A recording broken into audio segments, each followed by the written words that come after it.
When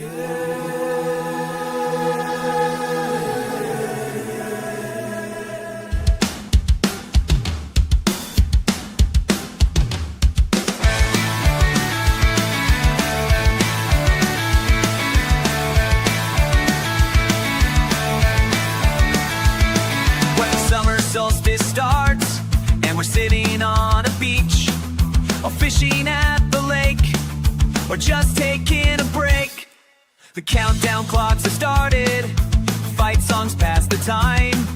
The days may run together, but you know that in our mind it's always Saturday. Take me back to Saturday. Saturday. Give me those 12 Saturdays. Spot the ball. March Madness is a blast, and we love baseball games. But nothing beats the feeling of having a killer slate of games. It's always Saturday. Take me back to Saturday. Saturday. Dreaming of all Saturdays. Spot the ball. Spot the ball. Oh, college football. Sat out your day.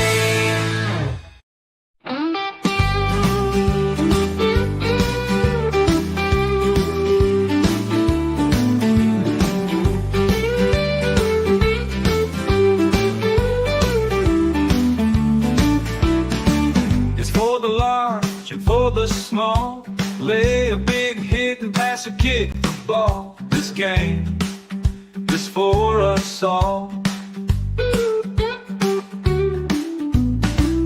From Seattle down toward the Keys, this game is you, this game is me. Cats, dogs, and steer, be the tree. This game is America, so sing it loud with me. College football forever. College football forever. Downtown LA, Starkville sit. 1 week you're up next, take a dip. Run the rock or let it rip. This game is America. All say, can you sing it with me? We just stepped on her face with a hot-tail broken across her nose. Whoa, Nelly! College football forever. College football forever.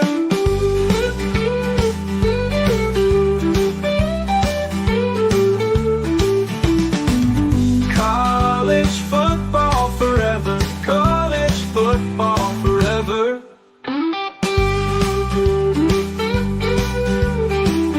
College football is a year-round discussion with these two. Here's JC and Morgan. Mike Morgan of ESPN and JC Sherbert of 24/7 Sports have you covered, beginning right now.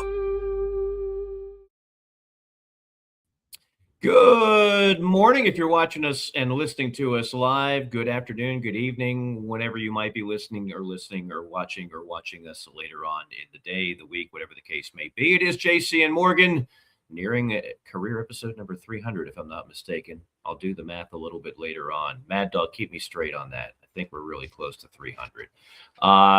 And we had a little bit of delay in between episodes. Ordinarily, I would blame JC because I just like blaming JC for things, but this is totally on me.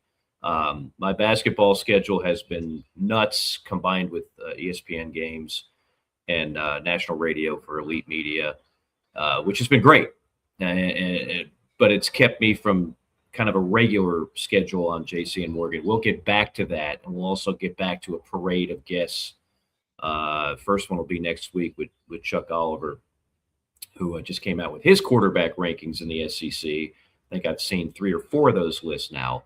I will say one thing on basketball, JC, and I know you're a basketball fan as well and love the sport. This year, I've seen Michigan in person, Arizona in person, Duke in person twice. I've had Florida. I guess the only potential number 1 seed I haven't seen is UConn. Uh, I'm calling it the year of the super teams.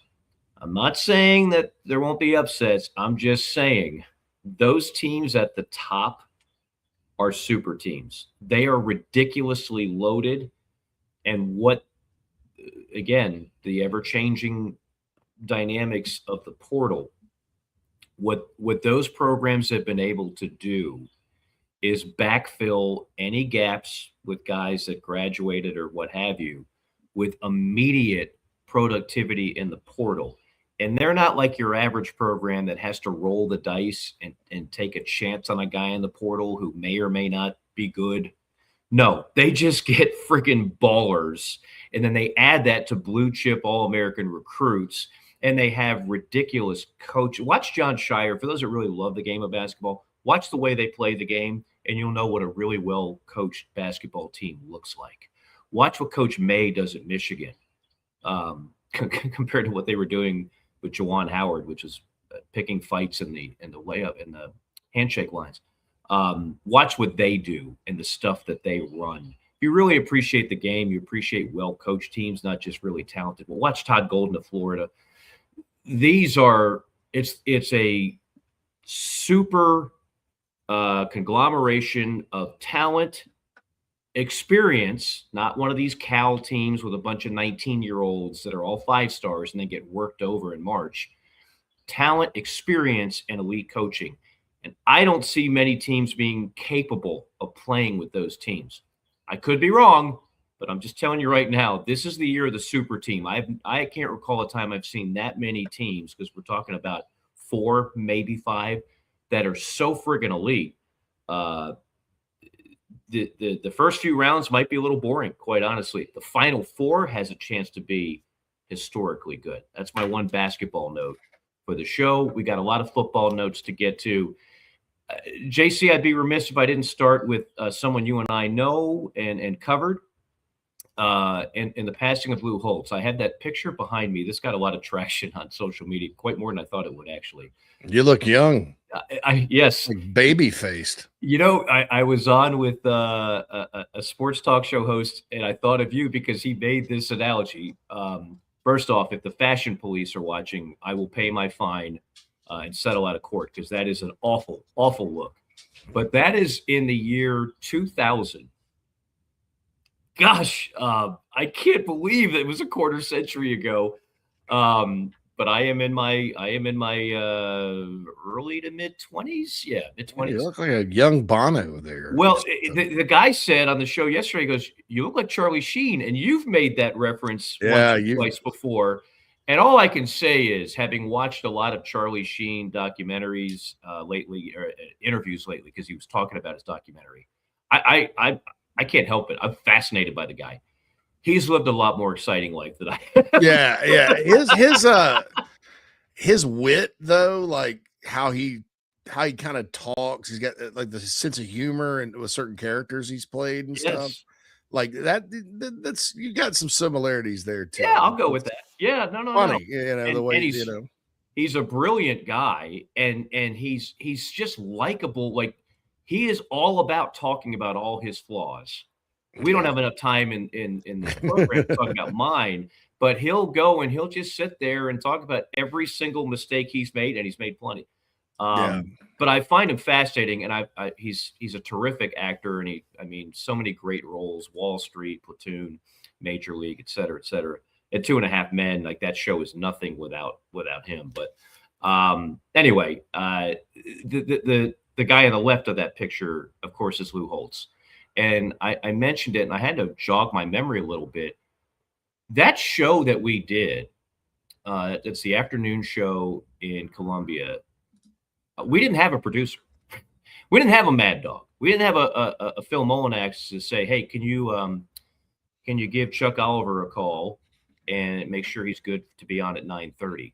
So if we did book a guest, it was me typically making a phone call, or a co-host and lining it up. But we never booked Lou Holtz. Those shows were done at a bookstore on the corner of Williams-Brice Stadium. I guess that would be the north end zone. And he would have his practice. He would roll up in a golf cart, see us, grab the microphone, and just start talking to us.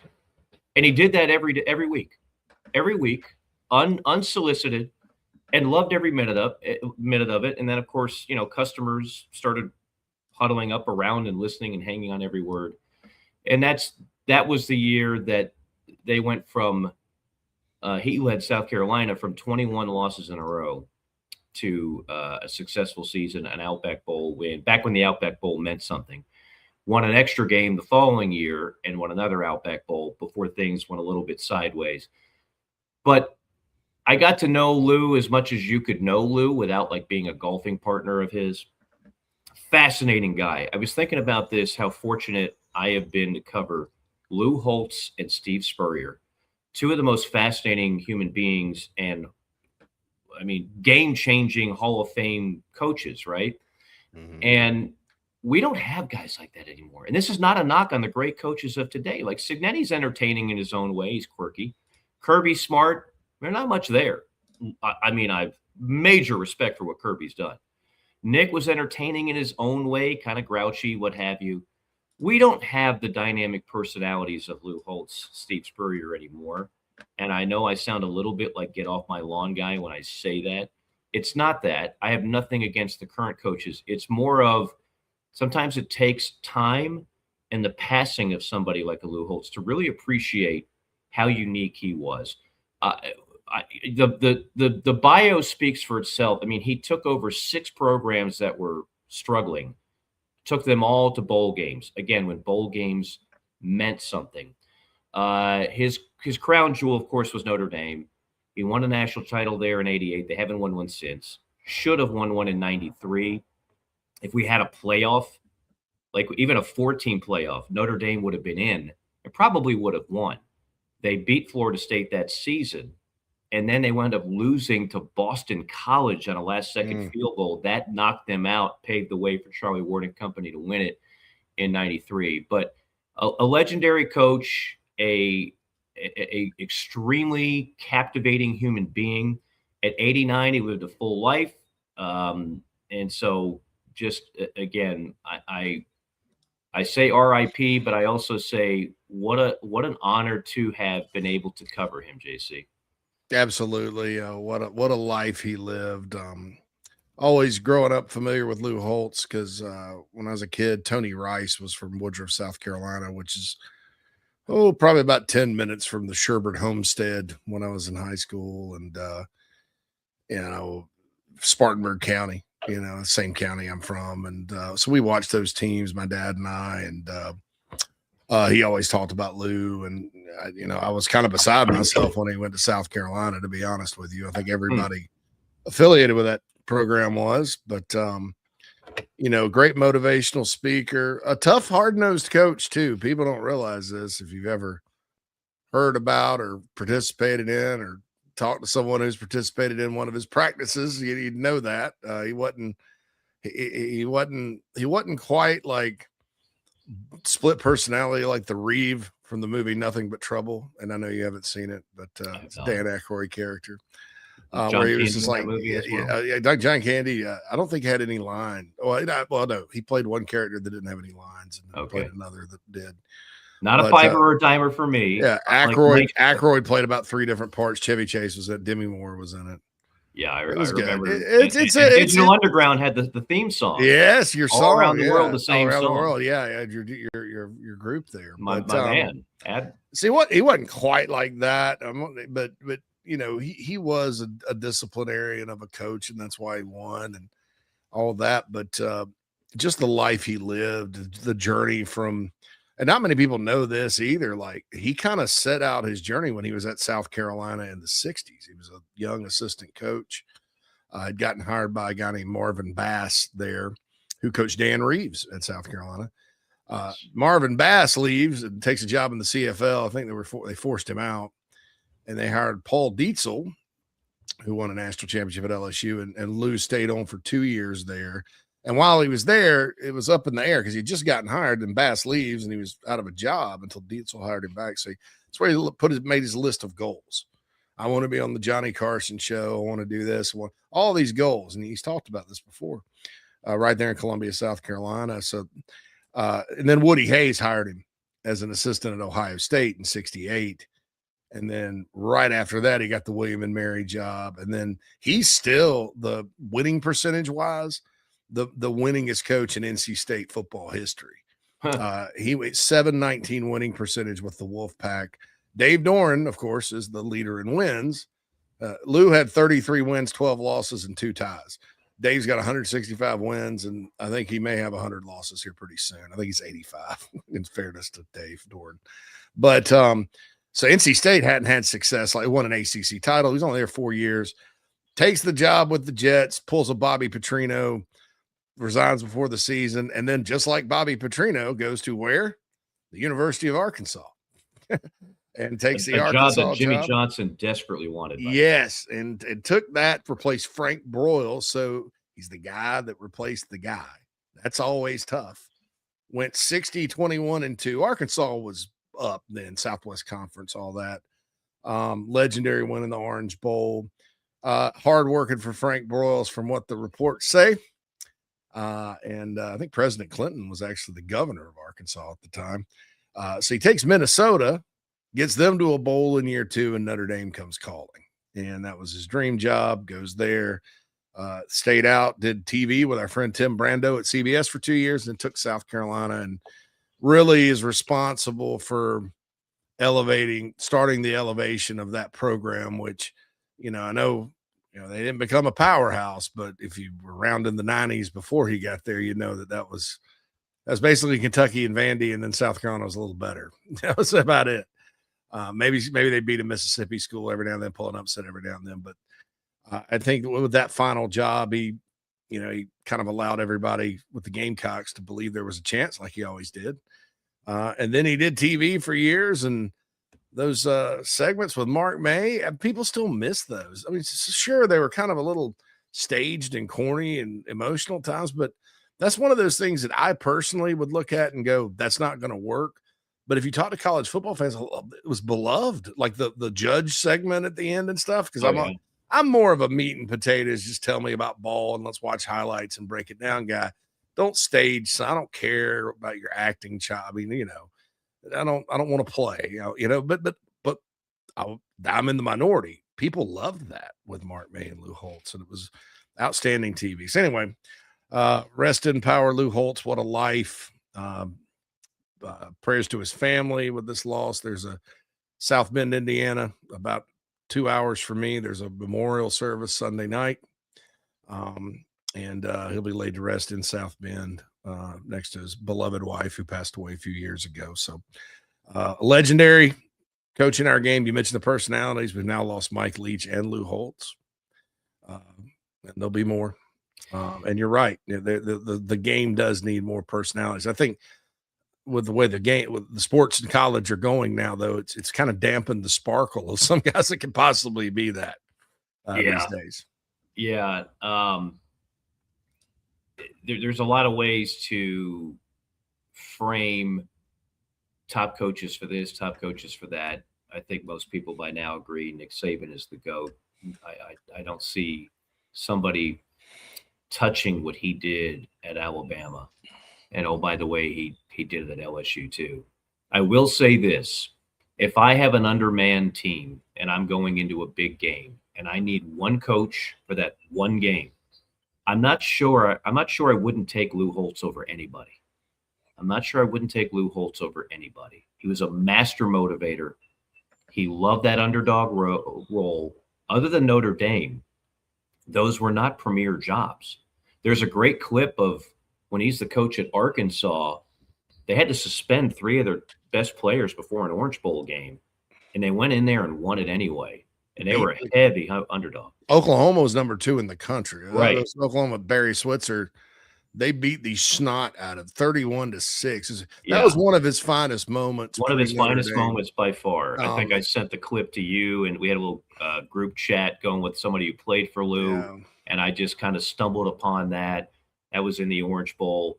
I'm not so sure I wouldn't take Lou in just give me one game, a coach that has a few weeks to prepare for it, and he's the underdog. He's the team that's a little bit outmanned. I'm not sure I wouldn't take Lou Holtz for that. Yeah, and in his era, 2 bowl games sort of mattered, and nobody opted out. Right. You give him a month. I remember he got one of Spurrier's teams, Florida, in the Sugar Bowl one year. 1991, yeah. Heavy favorite in that one, and they just Jerome lined Bettis up is still running. Ran it all and won the Jerome game. Bettis is still running.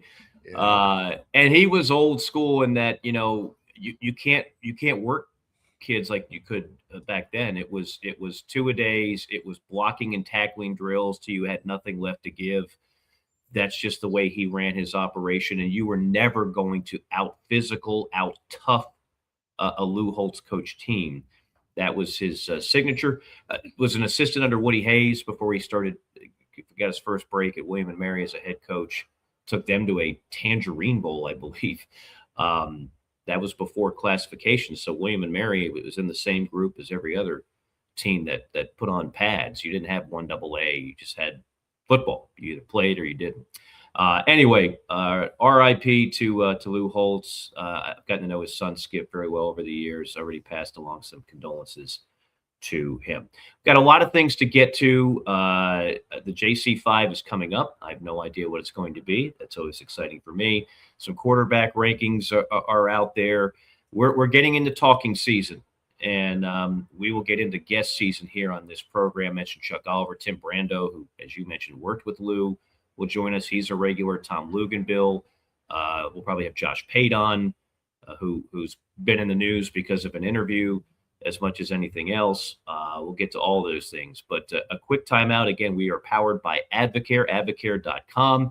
So many of my coworkers have been watching me use Spark before broadcast, just mixing in that powder in with the water. And I give them a sample, and they're like, this is a hell of a lot better than a crappy energy drink or coffee. I'm like, yeah, I know. That's why I've been doing it for 13 years. And they're hooked. And they also have taken advantage of a 20% discount. Promo code Mike Morgan gets you 20% on every product. Rehydrate, a better alternative to Gatorade.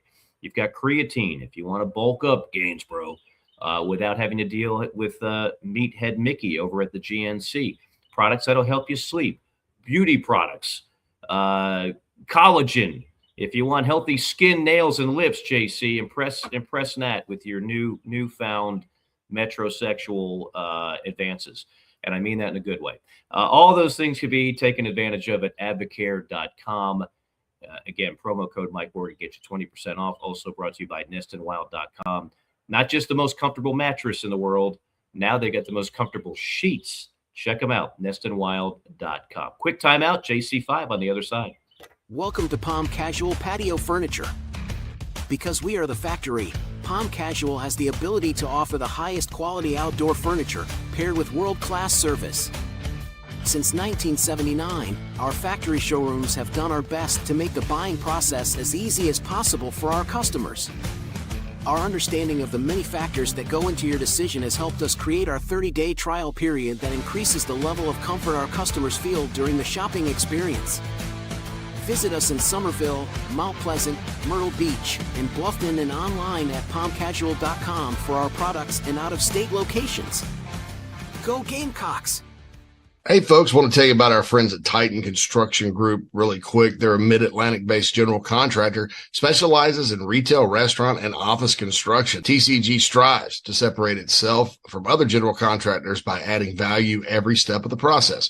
From project budgeting to estimation, value engineering to construction, they focus on those relationships and not the transaction. Titan builds partnerships one project at a time. Among their clients are Starbucks, Crumble Cookie, Blake Pizza, Home Goods, 15 plus years experience, based in Midlothian, Virginia, and contracted in Virginia, West Virginia, North Carolina, and South Carolina. So get on their website, TitanCGinc.com. That's TitanCGinc.com. Get in touch with Brad if you're in need of a general contractor that focuses on going above and beyond for their clients. That's Titan Construction Group, a proud sponsor of the JC and Morgan podcast.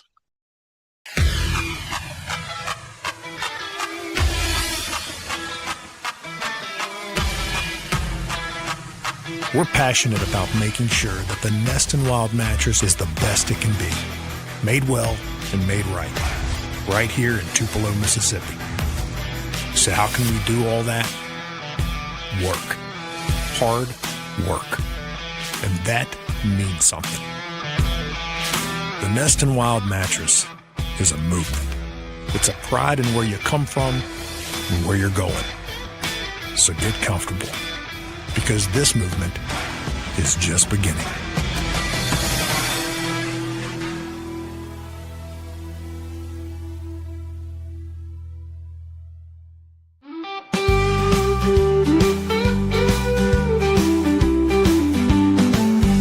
This is JC Morgan on the Chief Sports Network. College football. Forever.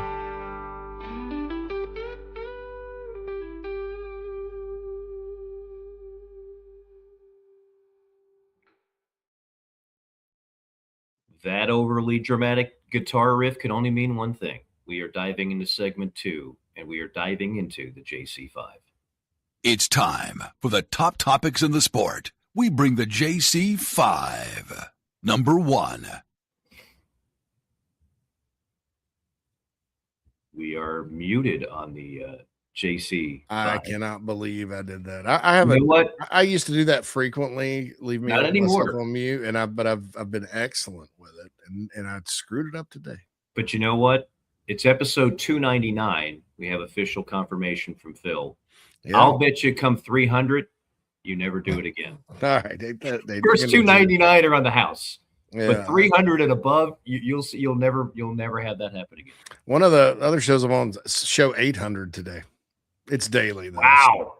Yeah, it's a daily one. But Yeah. anyway, all right. So I don't know if you read about this or not, but Ross Dellinger had a report. So they're with all the hullabaloo about everything else in college football, they finally decided to fix the bowl system, or to try to fix the bowl system.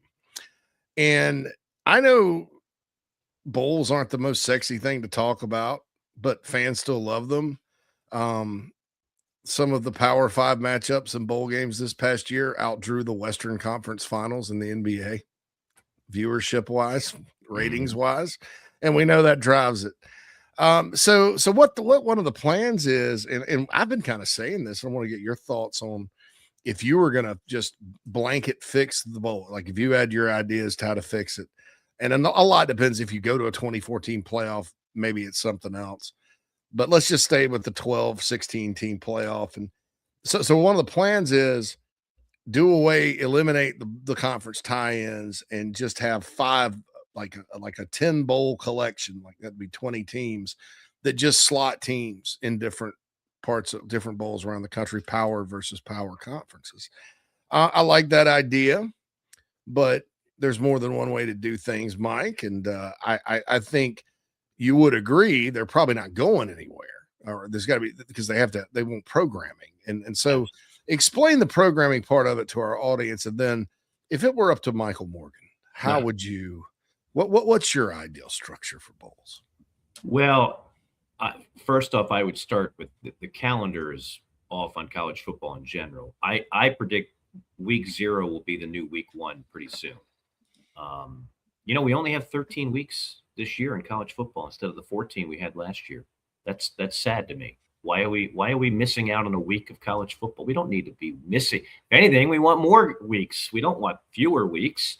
But the calendar is off. That's going to have to be restructured at some point. But when it all gets cleared up on the dates, and we're doing this thing the way we should be doing it, January 1 should still be a big bowl game day in my mind. I realize that's now kind of reserved for playoff games, but maybe we can do the bowl games early and the playoff games at night. I don't know. Typically now they do 1 on New Year's Eve, they do 3 on New Year's Day. But again, I think the calendar is wacky. Don't think we need to be doing it that way. But to go back to your initial question, the reason why the bowl games are going nowhere is because they do get ratings. I don't care if you see 7 people in the stands. People watch these games, and there is a dearth of things going on in December that all sports networks in particular are scrambling for programming. You know, basketball hasn't taken off yet. Basketball really takes off with conference play in January. You mentioned that the NBA ratings wise in December is abysmal. People just aren't watching it. So, what am I going to do? Am I going to watch America's Got Talent, or am I going to watch a live college football game? Well, if you're a male between the ages of 18 and 65, you're probably going to watch the bowl game over America's Got Talent, The Bachelor, Big Brother, CSI, Law and Order. Like all these shows, it's not like 1980s MASH where you get 20 something million people tuning in because you don't have cable splintering off the audience. Nowadays, those shows do very little. Network TV does very little, but live sporting events, in particular, football and basketball, crush. So the bowl games aren't going anywhere. They fill a spot. Is it discouraging to have? I think the opt-outs actually were down this year. Is it discouraging to have that? Yeah. Does it mean as much as it used to? No. But I think there's still always going to be an appetite to have college football games in December. And as long as that appetite is there, for every Jimmy Kimmel Bowl that goes under, there's a couple others waiting to pop up like a game of whack-a-mole and take the spot. Yeah, I think so too. I think also if they were smart, which it's college football, so they're not. But you would incentivize players to play in the bowls financially because you can. Kind of like that.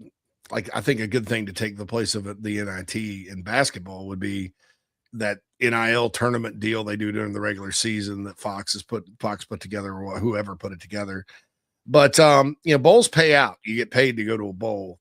Cut the players in on it and incentivize the winners and lose and give the winners a little bit more. Put it in their rev share coffers so they can pay the players out of it. And you'll see how much better the matchups get real fast and how much the opt-outs decrease real fast. So I'm not saying there'll never be opt-outs, but that with all the talk about money in college football these days, you make it about shared revenue, like everybody gets paid. And everybody's going to be on the same page real quick to go play in the Gator Bowl or wherever. And you'll get a better product on TV. You'll get a better game, and that could save it. But I don't know if they're thinking about that or not. I've said for years, do away with the conference tie-ins, because for 35 years, Tampa's had Iowa and Auburn, or Iowa and freaking Tennessee. And I mean, how many more times can you watch that? Yeah. An Outback Bowl or they need a freshener. Bowl. Yeah, they need a freshener. But hey, if you're getting to go play Colorado and Las Vegas, and you're Florida, and you've never played them before, and your fans may want a nice trip during the holiday, you just never know. Yeah. But anyway, that was number one. Number two. All right. So speaking of leadership, I don't know why the NCAA continues to fight battles that are trivial. They turned down Trinidad Chambliss based on some paperwork. The kid in the year in question to get the extra year did not play. He played well below the redshirt rules. He's not suing because he was in JUCO and deserves 8 years of college sports. I've looked at the deal, unless there's something I'm missing. They basically said he didn't have documentation and accused him of lying about his health. So they got an injunction. Trinidad Chambliss is ready to go.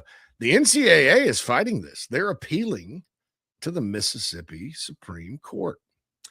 I don't think they have a snowball's chance of winning there, but maybe it gets kicked up to a federal court and they eventually win and he doesn't play. Number one, do you think the NCAA, it's two-parter. Number one, do you think the NCAA sometimes needs to pick its battles a little bit better? Because there's other stuff that's more serious they could do stuff about and they don't. Right. Number one, do you think they need to pick their battles more? Number two, let's say Trinidad can't play. This may have gotten lost. Ole Miss got Deuce Knight from Auburn. Yeah. Talented freshman. Yeah. Do you think if they lose him, I do think it hurts, but could it be that we see another situation where the surprise starting quarterback at Ole Miss actually overperforms? Your thoughts? Possibly, but I think a loss of Trinidad Chambliss would be crippling. Um, Ole Miss has gone through a lot this offseason with the whole Lane Kiffin saga. I was talking about quarterback rankings. I've got 3 of them in front of me. Nobody has Trinidad Chambliss below 2 in the SEC. It's typically a free for all between Arch Manning, Trinidad Chambliss, and Sam Levitt of LSU in terms of the top dogs. And I'm a huge fan of the kid's game. I just am. Everything about him, to me, he is special. In a time where we hype up quarterbacks that are not always special, and a lot of it is based on perception or a sizzle reel or whatever else. Trinidad, if you watched what he did last year at Ole Miss, that kid is truly legit. He's a legit player. I don't care if he ever starts a game in the NFL. That's not how I judge how good you are in college. And so that would be, to me, a pretty crippling loss. Deuce Knight might be terrific, and he was a very highly recruited player, as you mentioned. Got a cup of coffee when things went south with Auburn last year. But I would think that would be huge. And yes, the NCAA, we have like rampant tampering going on. And this is the battle you pick? You really want to fix the sport? He's played 1 year of Division 1A football. Yeah. This is what we're going after? Like, come on. I mean, yeah, the Joey Aguilar thing with Tennessee, no chance. I mean, Right. if they would have ruled in his favor, every junior college player has extra eligibility because there's no way around it. That would have been his 8th year. Trinidad, looking at it, that year in question at Ferris State, he did not play. I mean, and he was hurt, and it seems like they're fighting over paperwork. So I don't know, and I think sometimes when you deal with a bureaucracy that's increasingly pathetic, like the NCAA, they know that if they go and try to really force the issue on tampering, that they're going to maybe they think they'll open a Pandora's box on it because come to find out, everyone's kind of in the same boat. So maybe they're trying to like backdoor Ole Miss a little bit with it. I don't know. I don't think they're going to be successful because I think unlike some of these other cases, Trinidad has a good case. And so that's I what do I think too. there. I think he wins it. I think he starts, and I think he puts on a hell of a show even without Lane Kiffin next year in Oxford. Number 3. You remember when Jason Witten played at Tennessee? Oh, yeah. Yeah, was really good with the Cowboys. One of the best fantasy football moves I ever made, Mike, was before I was in your league. Witten wasn't doing much with the Cowboys, and I picked him up end of the draft because I remembered him at Tennessee. And I was like, that kid's pretty. All of a sudden, he just blew up. Like the year he blew up, I got him on my fantasy team. Hall of Famer. Well, here's gonna make you feel old, Charlie Sheen. Okay. Cooper Witten, his son, has committed to Oklahoma. Oh wow. He is a Brent Venables style linebacker, really aggressive, kind of like his old man, just a good football player. So on that note, do you think that Oklahoma's defensive performance last year, which I would call the best in the SEC at the end of the day, I thought Georgia's defense got better as the year went on and certainly would rival that defense by the time their young players kind of matured at the end. But Ole Miss's offense lit both of them up. We lit Georgia up twice. So, that don't use that as a comparison. But I thought Oklahoma's defense was good. Do you think that's sustainable in Norman? Because this recruiting news today makes me think, they're going to continue to get dudes and be pretty salty out there on defense.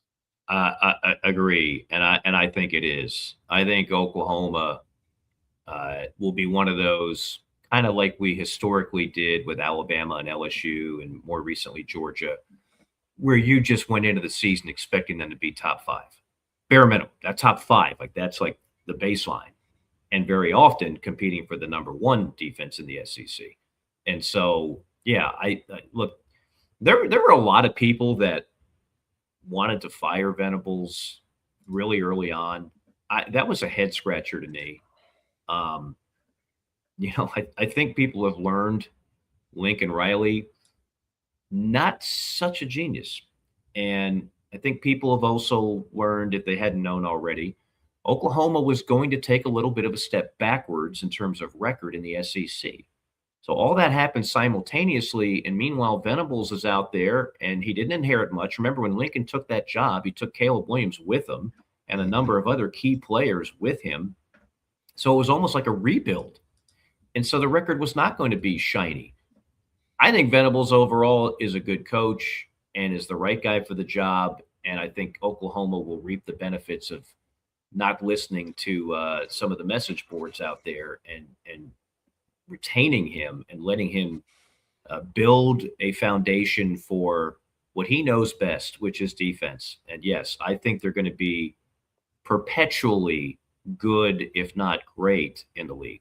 Yeah, I told everybody they were crazy too for wanting to fire him, because when he took over, they played no defense whatsoever. It was very optional, as is the Southern Cal defense now.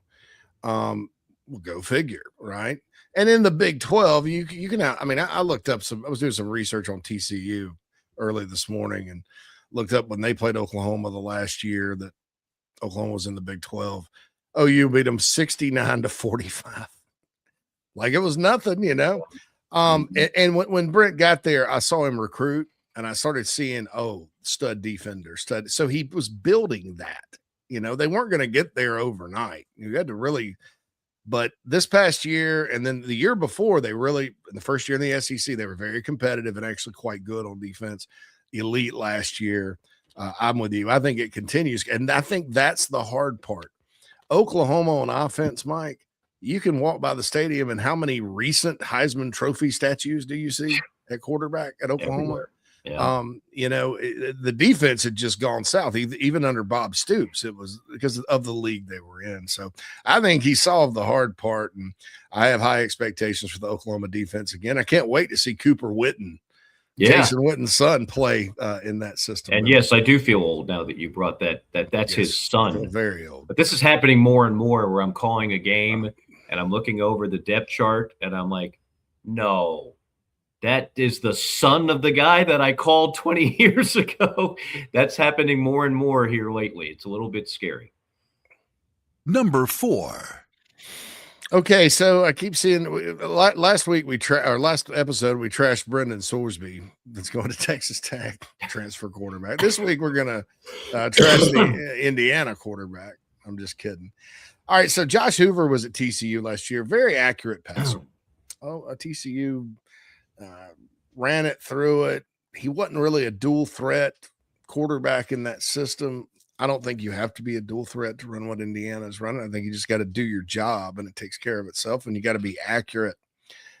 Are you buying the Josh Hoover could win the Heisman hype? Whoa. Yeah, that's what I said. Whoa. Easy, big fella. Just a minute. Big fella. You went straight from first to fifth gear. What happened to second, third? I'm a hard no, but I've something deep inside of me, because I have doubted Indiana before. It was proven completely wrong. Something deep inside of me says, maybe not be militant about it. But I just, Fernando Mendoza, to me, we should have seen that, because the kid took Cal to Auburn and won. I don't care how bad Auburn is or how good Cal was. I mean, almost beat Miami. He's a winner, Hoover, good 8-win quarterback. So your thoughts? Well, look, honestly, I didn't see enough of Mendoza at Cal. You mentioned the Auburn game, and I saw the highlights of it, but he was not on my radar at Cal. So when he went to Indiana, I didn't think anything of it. And that was based purely on nothing but a lack of intel.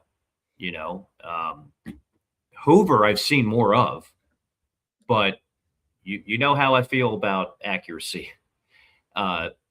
It's the most important tool of any quarterback. And Mendoza had it. He was a surgeon out there. I don't see Hoover having that type of precision. I don't see him having that level of arm talent. Now, I think he's good. I think it's a good pickup.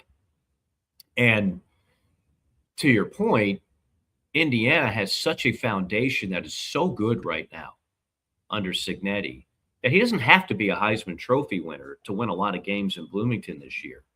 Just don't blank it up, right? Just go ahead and work with that staff and the talent around them, and you'll be in good shape. But no, he's not on my Heisman list at all, and I'm not even sure if he's going to be the best quarterback in his own conference. But I do think it's a logical pickup. Everybody wanted the Sorsby kid. Texas Tech was not going to get outbid. They grabbed him in Lubbock, but then after that, and you weren't going to outbid LSU. What was the transfer market out there? I think they can work with Hoover. I think he's got a skill set that'll fit fine into that offense. Yeah, accuracy is going to be important, but the good news is Indiana's pretty good on the offensive line. They got some talent at receiver. They it's going to be. I could see him being successful in that system and having a great year statistically. All right, let's get to the final one. Number 5. Okay, so this is kind of crazy, but I was thinking about it today. Maybe crazy, maybe it's not crazy, because it's rare when somebody at this position wins the Heisman, but it happens more than maybe like a defensive player. Can Cam Coleman win the Heisman Trophy at Texas this year? No, because he plays the wrong position. I'm a Cam Coleman guy. I think I'm going to follow your logic here because I'm thinking the same thing. Yeah, no. So when I say no, rather emphatically and quickly, don't get that twisted, folks. I think two of the most underutilized players last year were Coleman and Singleton, and they both were wide receivers for Auburn. Singleton's now at Florida, and you watch what he does next year in that offense that'll actually throw him the ball in space and let him run and get yards after catch. Coleman is an entirely different kind of player. 6'3", jump out of the gym. Every 50-50 ball is more like a 90-10 ball with him. And combined with Arch Manning, I think is going to have a ridiculous year. So your question is not crazy at all. Cam Coleman might win the Biletnikoff. I could go for that maybe, which is the Heisman for wide receivers. But I the day and age of a wideout winning, first off, you have to have a ton of hype coming in, I believe, and that would be more like a Smith situation at Ohio State than it would be a Cam Coleman. We know Cam Coleman. I don't know if the rest of America knows Cam Coleman, and I don't know if Texas's offense is going to be that pass happy to get hit. You know what I mean? Like the numbers have to be staggering. And I don't know if the numbers will be staggering. And in chat row, Sam brings up a point. Everything that Cam Coleman does will only build the case for Arch Manning. Yeah, it's an excellent point because Arch Manning, I could see definitely being a Heisman finalist. Name recognition there. Yeah. Well, and he's good. Look, I'm going to tell you, a little bit of bias for me in that I only had him twice last year. I had him in the win against Oklahoma. He was the best player on the field. I had him in the win against Texas A&M. He was the best player on the field. And in those two games, he beat out John Mateer and Marcel Reed, who a lot of people were hyping up as Heisman Trophy candidates.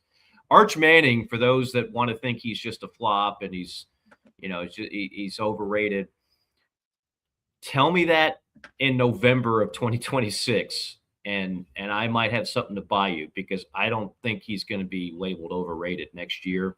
The kid, he's a player now, and he has all the NFL scouts didn't miss it. There's some people that'll tell you if he went in the NFL draft this year, he would have been the first quarterback taken, bar none, period. Now, I still think there's some meat left on the bone for him to prove, and I think he will prove it this year. We'll get into the quarterback rankings in a second, but I think he has a huge year. I think Cam Coleman has a huge year. I think Texas's offense with Sark, which has been last year they didn't block anybody. The run game was almost non-existent. I think those things, when they iron that out, look out for the Longhorns offense in 2026. Yeah, I'm going to say this about the Texas offense. There's a lot of mouths to feed on that offense too. Mm-hmm.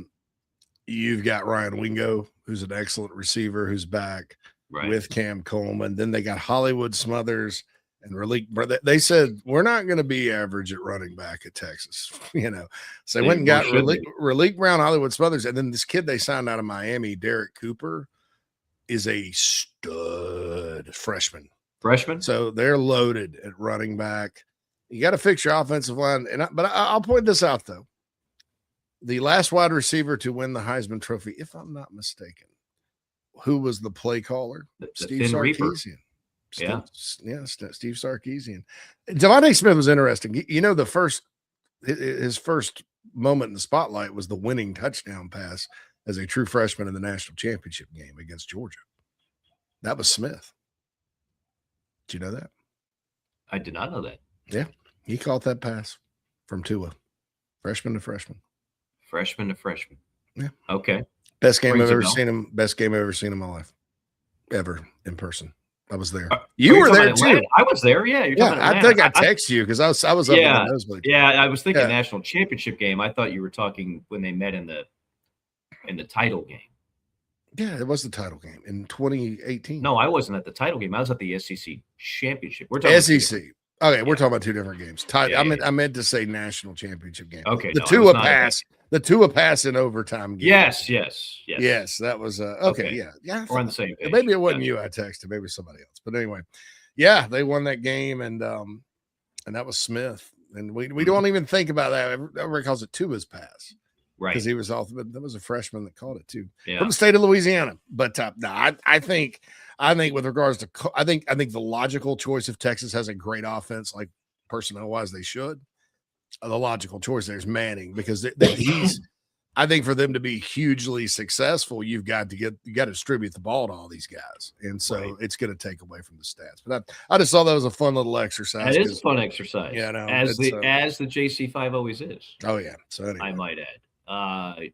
Good stuff. Again, we are powered by Abacare, abacare.com, promo code Mike Morgan. Save yourself 20% off. Also, Nest and Wild Mattress. Get yourself the most comfortable mattress on the planet, nestandwild.com. I mentioned we'll have Chuck Oliver on next week, Mr. College Football, located here in Atlanta. Chuck does a college football syndicated show every day.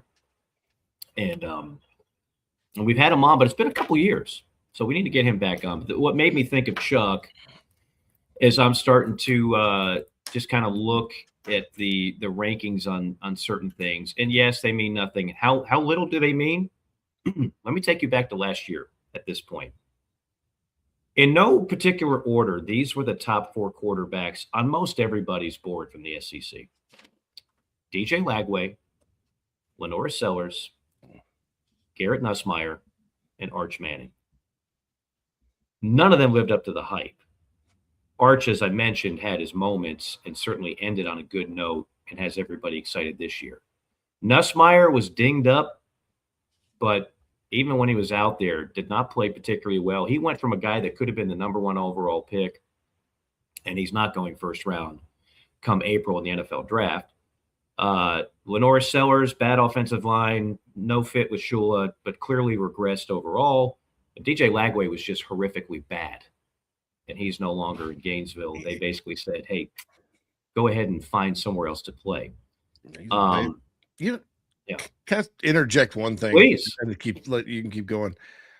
3 of these 4 had those teams had significant offensive line issues. Now Texas got better. Yeah. Right.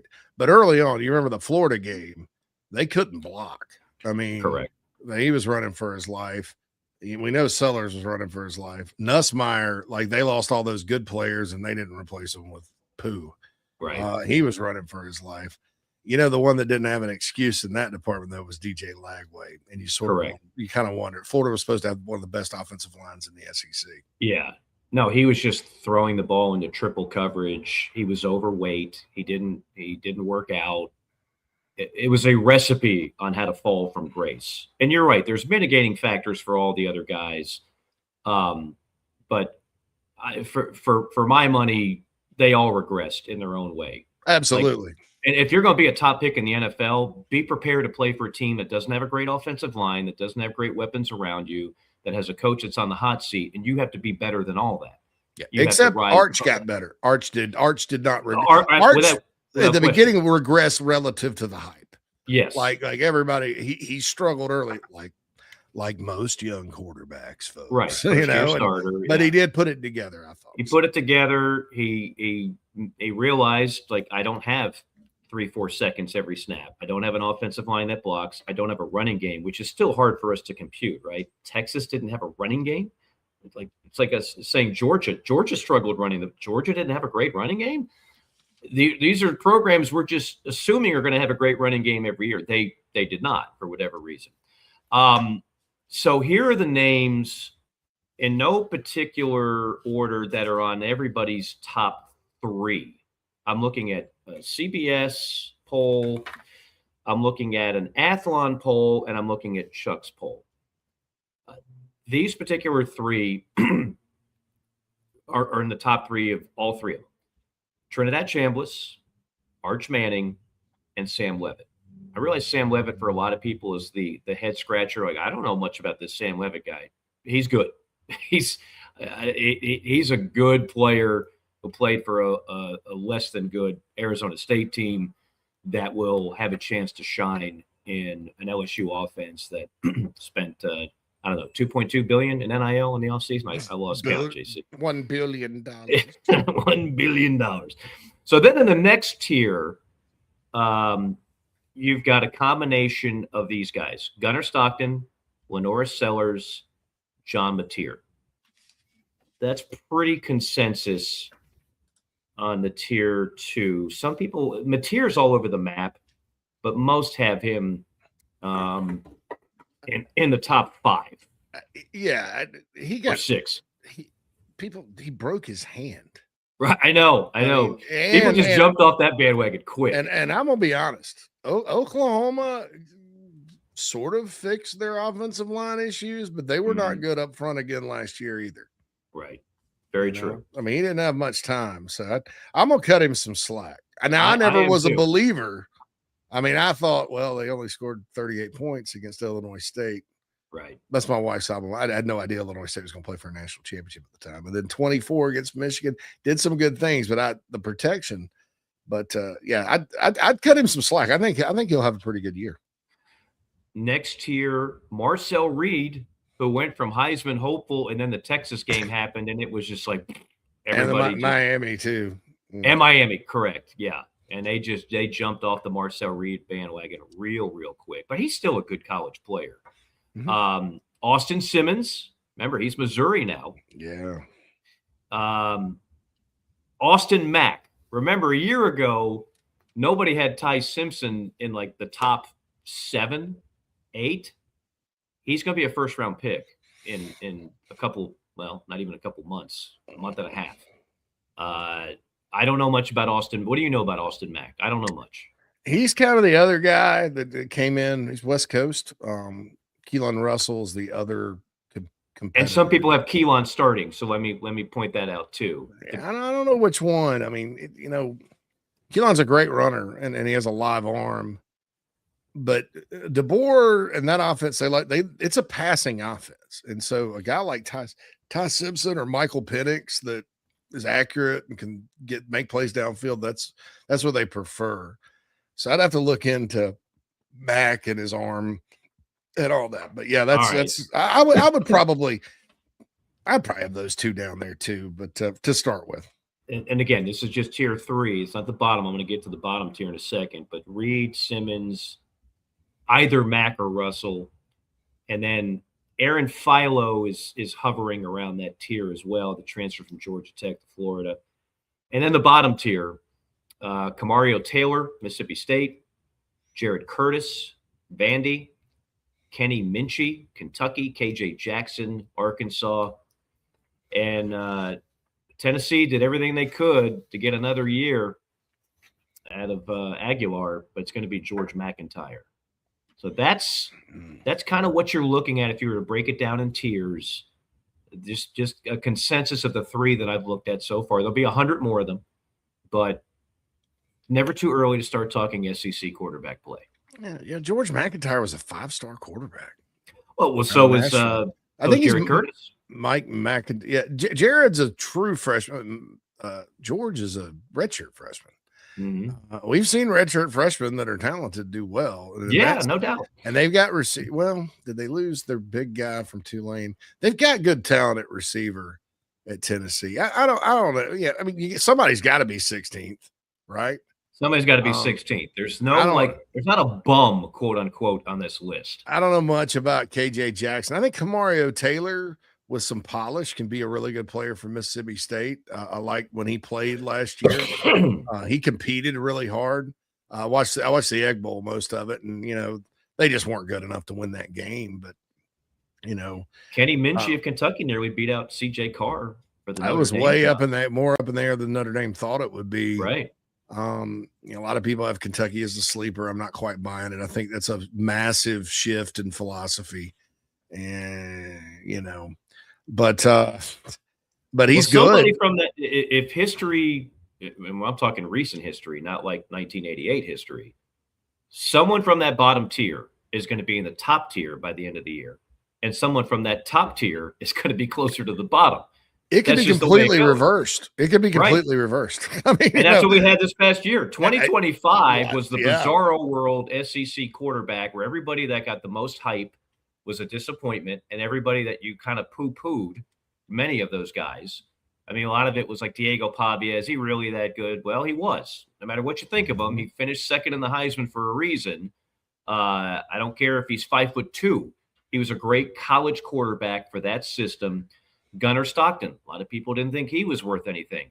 Gunnar Stockton played some really good football for Georgia last year. And then, other guys that you didn't think. Ty Simpson, like I said, a lot of people didn't think he'd even had the job. And then he balls, and he's going to be a first-round draft pick. So it's completely unpredictable, but those are the lists right now as we speak. Yeah. All right. Final couple minutes because I gotta scoot. That's right. Yeah, I didn't even realize the time has gotten away from me. The time has gotten away. Time gets away when we're having fun. Fiber Dimer, Sam the man always brings the heat on the Fiber Dimer segment. Used cars and night shift. Used cars, I think I saw once. Isn't that is Kurt Russell in that? It's a one and done for me. I don't remember much of the movie. Night Shift is the first ever R-rated movie I saw in person when I snuck in way below age. It's when you bought a ticket for a PG, you went down the hall and you saw an R. Did a lot of that as a kid. Probably explains my personality. Night Shift is a dime piece for me. Love that movie. Love Michael Keaton. Henry Winkler, terrific in that movie. But really, Michael Keaton steals the show. That was what's his name? Cunningham's direct. It wasn't his debut, but he directed Ron Howard. Yeah, Ron Howard. Yeah, I always want to call him Opie. So that is a dime piece for me. Good call on those. What else? Well, used cars. Both of them are fivers for me. Used cars hilarious. It does have Kurt Russell in it. It's a Robert Zemeckis film. Really? So two award-winning directors, right, directed those two 80s comedies. So they don't make them like they used to, They don't make them like they used to. Hey, on that subject, I got to mention the passing of Robert Duvall. Okay, so he's involved in the ultimate Ben Franklin series, Godfather 1, Godfather 2. We don't consider Godfather 3 in the same category, right? He passed away, one of my favorite actors of all time. I'm ashamed to say, JC, that there's a lot of his classics that I haven't seen. The Great Santini, I never saw it, but people tell me that is an outstanding movie. I forgot he's in Falling Down. He plays the cop, right? He tracks down. Yeah. He's in Days of Thunder. God, we mentioned Days of Thunder the other day. I'm going to give you my underrated dimer for Robert Duvall. It's a movie called A Civil Action, starring John Travolta and Robert Duvall. It's based on a true story on corroded water in a small town in Massachusetts. Look it up, rent it. I'm telling you, Duvall plays the scumbag attorney defending the water company, or defending the company that polluted the water. In real life, he's terrific. Oh, yeah, Apocalypse Now. Got to mention that. Smell of Napalm, and thank you, Craig. That is absolutely a timepiece. The Apostle is good. I only saw it once, but it's a terrific performance by him. We can go on and on and on. I mean, I just wonder, when we lose people like Duvall, Clint Eastwood, these are actors that they don't make movies like that anymore. We don't have actors like that anymore in Hollywood. So R.I.P. to Duvall, man. He was one of the best to ever do it. Absolutely. All right, cool. Cool. So we'll be back with you next week. We'll start getting into the guest parade with a number of folks out there. JC, some quick intel on how to get this fine podcast if they haven't already. Yes, yeah, go. It's a new podcast channel, so go to JC and Morgan College Football Podcast. Please hit the subscribe button, rate us 5 stars on Apple. With the changeover from 24/7 Sports, we had to switch our podcast channel. You can also go to @4EverCFB on X. @Morgan on Air is his Twitter handle. JC Sherbert is mine, and also download the Chief Sports app for us and SEC Sunday night for your college football programming. I'm going to get this question by a few of our listeners, so let me ask it now. Are we back on iTunes? Yes. It's just under a different name. So you got to type in, you got to search for JC and Morgan, whereas the old one just says JC and Morgan. It's JC and Morgan College Football Podcast. It's easy to find. And you can also, on our Twitter accounts, or X accounts, we'll have the link up there for you. It's back on iTunes, Spotify, Amazon Music, Podbean, all those places. Boom, boom, boom. My thanks again to our producer, Phil Molenax. JC, I know you guys got a show coming up here in another 30 minutes or so. Well, good luck with ITG. Thanks to all you tuning in. We'll see you each and every week during this off season on another installment. The next one will be 300. Oh, wow. Break out the champagne. Another installment of JC and Morgan. So long, folks.